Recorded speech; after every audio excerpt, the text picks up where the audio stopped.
अस्सलाम वालेकुम दोस्तों, मां मुजू बोरची हाज़िर आहियां। अॼु जे प्रोग्राम में मां तव्हांखे ॿुधाईंदुसि सर्दियूं अची रहियूं आहिनि, सियारो अची रहियो आहे। सियारे जे हिसाब सां तव्हांखे ॿुधाईंदुसि त चिकन कारन सूप कीअं ठाहिबो आहे। चिकन कारन सूप तमामु बहितरीनु ऐं प्यारी डिश आहे सियारे जे हिसाब सां।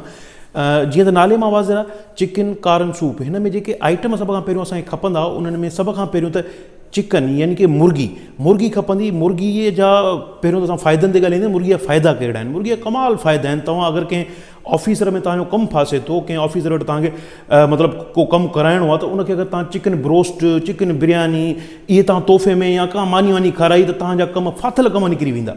इहे आहे चिकन जा फ़ाइदा। ठीकु आहे। इन खां अलावा अगरि तव्हां अचो त हिन में जेको आहे सो कारन ऐं सूप त मूंखे ख़बर न आहे इहा कहिड़ी भला आहे, लेकिन इन में अंडो पवंदो आहे। अंडो तमामु ज़रूरी आहे, अंडो ऐं मुर्गी। हाणे हिकिड़ो हिते सुवाल पैदा थिए, पहिरियों दुनिया में अंडो आयो या मुर्गी आई? इन सवाल खे त हाणे ॾाढो ॾुखियो आहे सम्झाइणु। बाक़ी अगरि तव्हां अचो त अंडो ऐं मुर्गी अगरि ॿई असां हिन चिकन कारन सूप में विझंदासीं त मुर्गीअ जो नस्लु अॻिते कीअं वधंदो? इते वरी इहो सुवाल पैदा थो थिए। मुर्गीअ जो नस्लु छॾियो हुनखे, तव्हां अचो सूप ते, कारन सूप ते था अचूं। असांखे चिकन कारन सूप खपे। हाणे उन ठाहिण लाइ सभ खां पहिरियों हिकिड़ो अंडो खपंदो।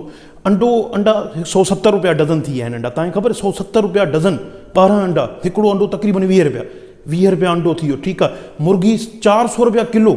400 रुपया किलो मुर्गी आहे, 20 रुपया अंडो आहे। किलो तव्हां मुर्गी वठो, 4-5 अंडा हुन में विझो चिकन कारन सूप लाइ। ठीकु आहे। ऐं 3 इन में ॿियूं बि शयूं तव्हांखे ॿुधाईंदो वञा ज़रूरी आहिनि।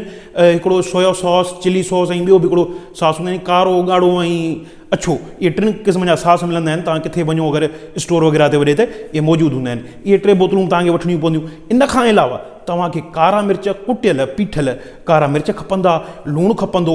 ऐं के वरी माण्हू कारन सूप में कान जो यानी कि इहो मकईअ जो ॿिज बि विझनि था, उहो बि तव्हां विझी सघो था। ठीकु आहे। इहो ठाहिण लाइ सभ खां पहिरियों त असांखे अंडो खपंदो।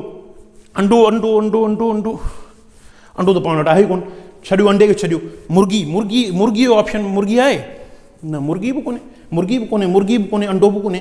ठीकु आहे। को मसलो कोन्हे। बग़ैर मुर्गी, बग़ैर अंडे ॿियूं शयूं ॾिसूं था, ॿियूं मथां असां वटि हुजनि।